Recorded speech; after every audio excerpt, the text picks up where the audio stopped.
Welcome to the Calm Analytics channel. Boris Isengausen is with you. Today is July 12th. Here are the main news stories at this moment. Let's start with direct action sanctions. Ukrainian drone forces struck the Syzran Oil Refinery. They worked together with the main intelligence directorate, GUR. Let's watch a beautiful panoramic video.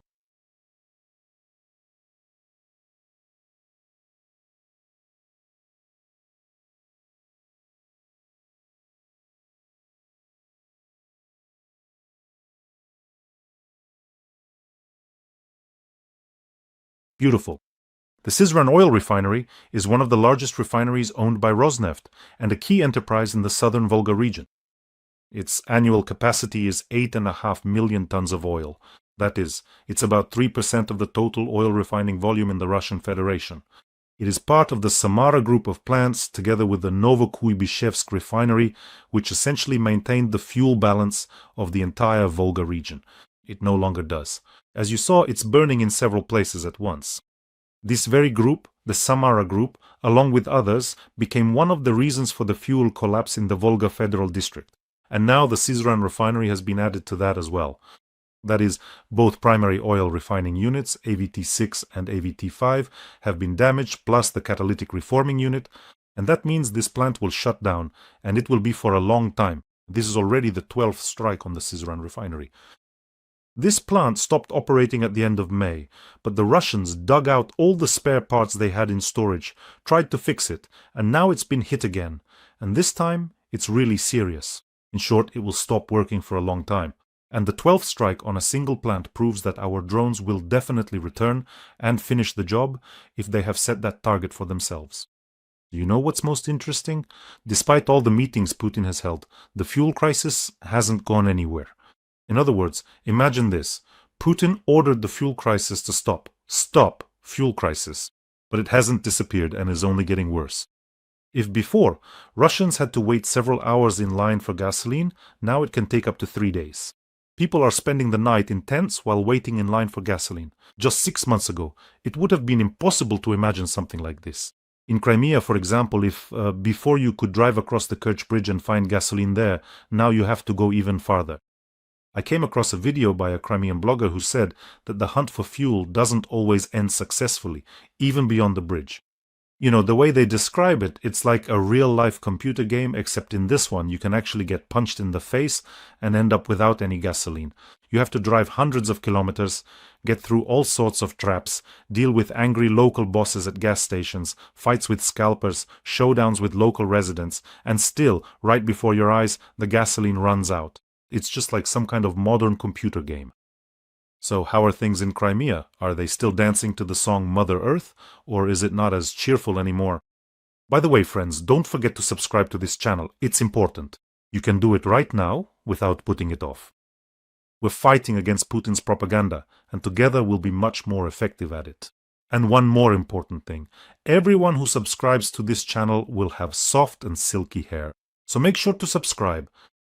And there are almost no tankers left that can deliver fuel to Crimea through the Sea of Azov.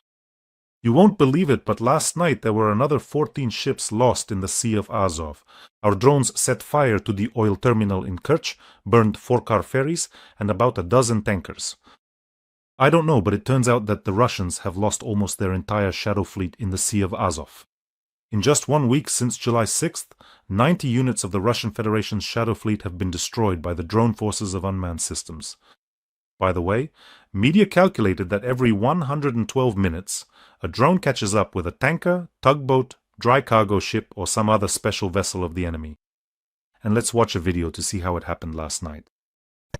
Повітряна тривога, лети до Таганрога, дістань до Волгограда, Саратов потруси, нехай гримить в Тамбові, Рязані та Ростові, як до Москви дістанешся, то нахуй рознеси.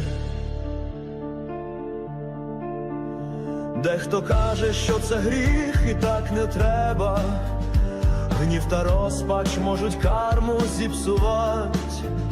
Бачу сльози, чути стогін аж до неба. За це все капи мають поздихать. Повітряна тривога, лети до Таганрога,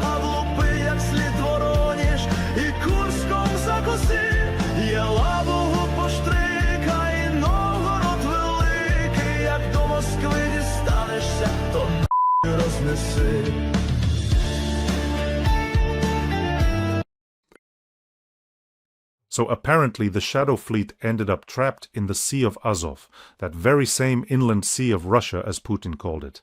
Did you notice that everything stolen has turned into a heavy burden for the bold one? Crimea, the Sea of Azov, and other occupied territories. That's because you shouldn't steal, you Botox mold. Russians, isn't your own land enough for you?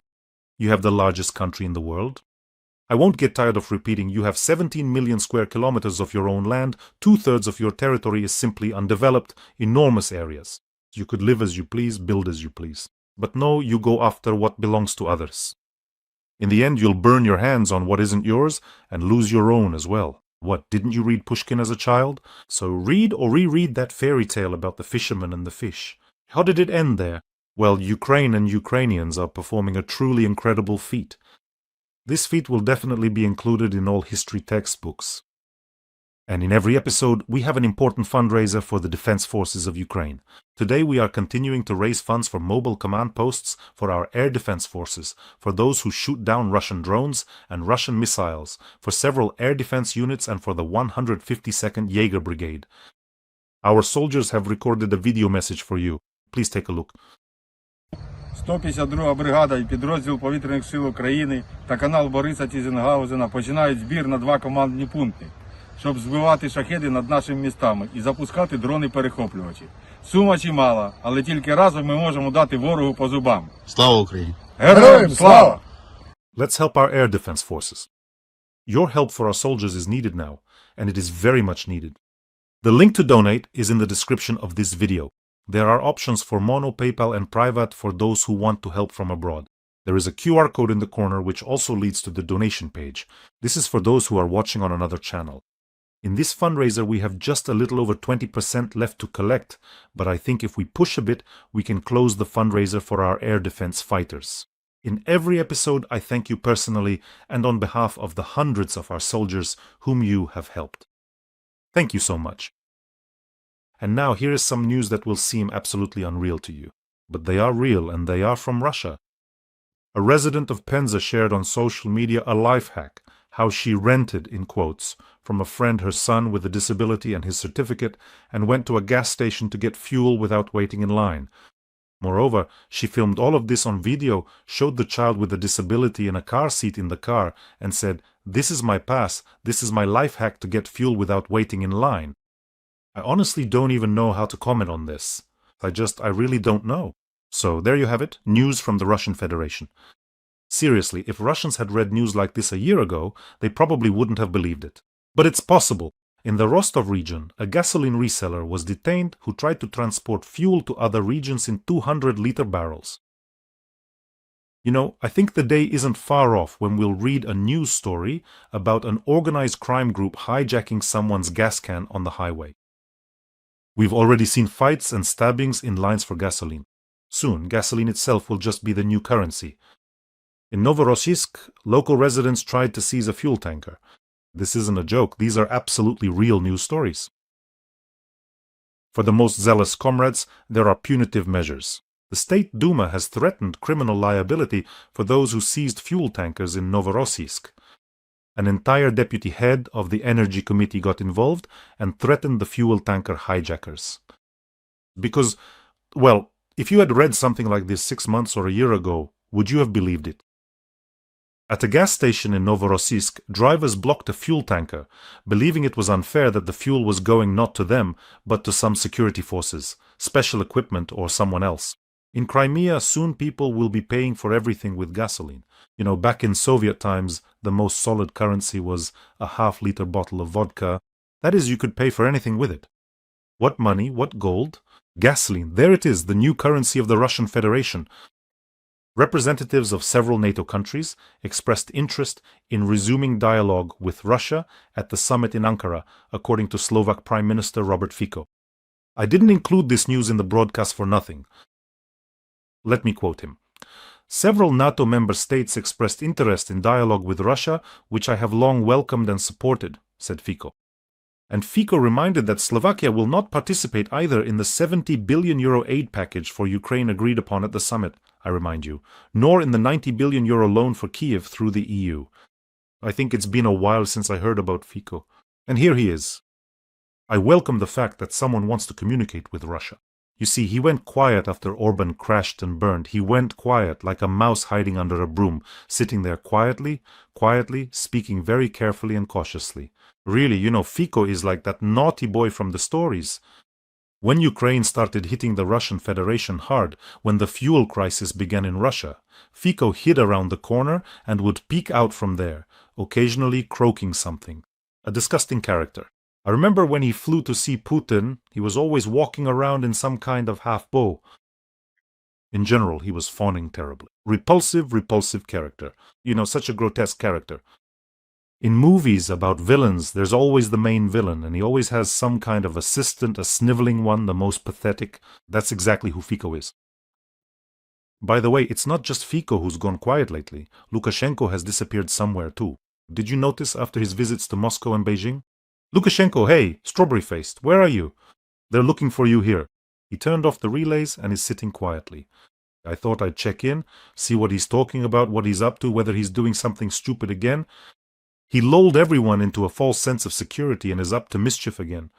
So, recently, during a meeting with the president of Uzbekistan, Lukashenko invited the people of Uzbekistan to come to Belarus with their families because, and I quote, the country has a lot of land, but not enough people. He's just incorrigible, even at a meeting with the president of Uzbekistan. He's trying to lure in workers. There's a saying about him, simplicity is worse than theft. In other words, he pretends to be a fool. He's not simple, he just acts like a fool. In reality, he understands everything perfectly well. He has created for himself a very convenient image of a somewhat dim-witted collective farmer, and he hides behind this image whenever it suits him.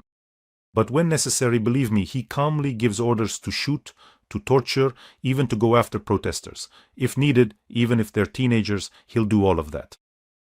He will fight for power to the very end. He has been in power for more than 30 years, one of the longest-serving dictators, but lately he has started to decline significantly, including noticeably in terms of his health. There were rumors that he became seriously ill after visiting Putin a couple of years ago, on May 9th. I wouldn't rule it out because poisoning and slow poisoning are favorite activities of the security services. Highly poisonous and toxic substances are, their distinctive calling card. And I have a strong feeling that at some point in the near future, the underground heel will suddenly clutch his failing heart, and that will be the end of it. I can just imagine how paranoid he is about this. I think he's very afraid that someone might poison him. I wonder who tastes his food for him, for Putin. Patrushev, Gerasimov, or who? I think I know who it is. Peskov, that mustachioed floozy. Have you noticed that Peskov always has this expression, like he just got off a roller coaster? He has no idea where he is. Well, maybe he's just pretending to be insane on purpose. Then in The Hague, he'll pass for being mentally ill. He'll say, I wasn't in my right mind at all. By the way, for the third time in 2 weeks, Peskov has stated that this so-called special military operation is no longer an operation, but a full-fledged war. The third time in a week. Do you think this is their way of warming people up for mobilization? By the way, write your own version in the comments. What do you think? Will they ramp up mobilization after the State Duma elections? Or maybe even before the elections? I also noticed another interesting detail. As soon as Russia starts taking a beating, they immediately start shouting that it's a full-scale war. What is this, really? Help! Let's convene a UN meeting. Treacherous Ukraine, the country we attacked, which is 28 times smaller than Russia, is waging a real war against Russia. Can you imagine the nerve? How dare Ukraine treacherously keep defending itself? Trump, stop Ukraine. It's strange they haven't started crowing over there yet. Trump, close the sky over Russia. And now, a bit more news from the gasoline wasteland. That's what I'll be calling the Russian Federation from now on. In Russia, teachers are being sent to gas stations to calm down drivers. In Krasnodar Krai, amid a fuel shortage, teachers are being forced to spend their vacations on duty at gas stations, calming drivers and keeping order. This is not a joke. Such an order was sent to schools by the administration of the Dinskoy district, and as compensation, teachers are being offered free tea and coffee. This order has sparked a wave of outrage among local teachers. And I will quote one of them. We, young teachers weigh even less than 50 kilograms and are supposed to calm down angry people at the gas station for free and without fail. Otherwise, there will be questions and, God forbid, immediate dismissal, one of the teachers complained. So, what bothers them is that they weigh less than 50 kilograms, but the fact that they have a complete lunatic in power, because of whom all this happened, that doesn't really concern them much. Well, you see, they say if you complain, you'll get fired. The District Department of Education did not deny that teachers are on duty at gas stations. In fact, they confirmed it and stated that the teachers themselves are volunteering for such shifts. Well, who would have doubted it? In general, teachers in Russia are one of the most disenfranchised groups. From the very beginning, it seems to me, this was the plan all along. That is, just imagine, a criminal who has been released from prison for murder in Ukraine receives several times more than a teacher. With Putin's pardon, he'll even become a hero, and later in Russia, he'll get lifetime payments as well. Meanwhile, a teacher earns several times less than this criminal. This is a deliberate strategy to force teachers into a humiliating dependence, so that they don't ask any unnecessary questions about Medinsky's textbooks or about Putin's portraits on the wall. Or about Medvedev's textbooks, which children in Russia will soon be studying from. I wouldn't be surprised if soon they'll even be learning from Kadyrov's textbooks in Russia. After all, he's an academician. By the way, did you know that he's a double academician? This is not a joke. He's a double academician, an honorary academician of the Russian Academy of Natural Sciences. Since 2006, he's also been an honorary academician of the Academy of Sciences of the Chechen Republic. There you go. That's how you become a double academician. And what about us? What have we achieved? So, Russian experts have compiled statistics on the fuel crisis. And these statistics don't match at all with what Putin is saying. Apparently, these are the wrong kind of experts. Just so you understand, the fuel problem is a nationwide issue according to these so-called wrong experts.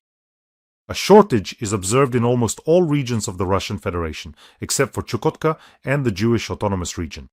In other words, these two regions have not yet been affected by the fuel crisis on a large scale, but together they account for only 0.13% of the population of the Russian Federation. Therefore, they have virtually no impact on the overall picture. But wait, didn't Putin say that there would be enough reserves for everyone? And in general, he gave the most valuable instructions on how to overcome this crisis. Could it be that the Ukrainian drones didn't listen to Putin? That Botox guy didn't hear the voice of the Botox worm from underground? How could that be? And I also noticed that under the latest episodes, armies of Russian bots have started to appear again, with accounts that were created, I don't know, anywhere from a few hours to a few days ago. And they write that things aren't so clear-cut, that in Crimea, in fact, there's enough of everything. And in Crimea, there are tourists, and there are no problems with gasoline. Don't worry, dear not-so-dear bots. The price of gasoline in Crimea will soon drop to 75 hryvnias. Don't worry. And as for you, friends, take care of yourselves and your loved ones. Subscribe to this channel, don't forget. And let's help our air defense fighters. They really have a tough job. The link to the fundraiser is in the description of this video. Have a peaceful day, everyone, and glory to Ukraine.